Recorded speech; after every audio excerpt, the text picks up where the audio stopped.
ఒకసారి ఈ ఎడిటింగ్ అయితే చూడండి. డార్లింగ్, నువ్వు లేకపోతే నేను లే.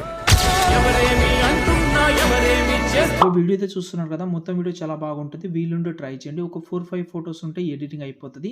చాలామంది ఈ డైలాగ్ మీద చేయమన్నారు. ఓకే, ట్రై చేయండి. ఫస్ట్ అయితే టెంప్లెట్ అంటే ప్రాజెక్ట్ ఫైల్ యూజ్ చేసుకోండి. ఈ ప్రాజెక్ట్ తోటి మీరు ఈజీగా చేసుకోవచ్చు. జస్ట్ 1-2 క్లిక్లో. ఈ ప్రాజెక్ట్ కోసం డైరెక్ట్గా గూగుల్లోకి వెళ్ళండి. మీరు అక్కడ సంతోష్ ఆర్సిఎఫ్ అని సెర్చ్ చేయండి. ఈ సైట్ అయితే ఓపెన్ చేసిన తర్వాత పైన సెర్చ్లో అయితే BGM 324 అని సెర్చ్ చేసి ఈ ఆర్టికల్ అంటే ఈ థంబ్నెయిల్ ఓపెన్ చేసి కిందికి వస్తే ఇక్కడ అలర్ట్ మోషన్ది 2 ప్రాజెక్ట్ ఉంటుంది.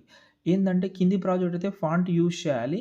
పైనది ఫాంట్ కూడా ఏం అవసరం లేదు కాబట్టి ఫాంట్ పైనది క్లిక్ చేస్తే ఇంపోర్ట్ అయిపోతుంది మీ మొబైల్లో. అలర్ట్ మోషన్ యాప్ ఒకవేళ లేకపోతే హైలైట్లో ఉంది, అక్కడ నుంచి డౌన్లోడ్ చేసుకోండి. ఇలాగైతే కనిపిస్తుంది. కొంచెం స్కిప్ చేయండి. ఇక్కడ 6 సెకండ్ నుంచి కలర్ అండ్ ఫీల్డ్లోకి వెళ్ళి మీరు ఎవరైతే ఫోటో పెడదామని అనుకుంటున్నారో వాళ్ళ ఫోటోస్ ప్రతి ఒక్కటి 1 బై 1 అయితే చేంజ్ చేసి ఈ వీడియోని సేవ్ చేసుకోండి.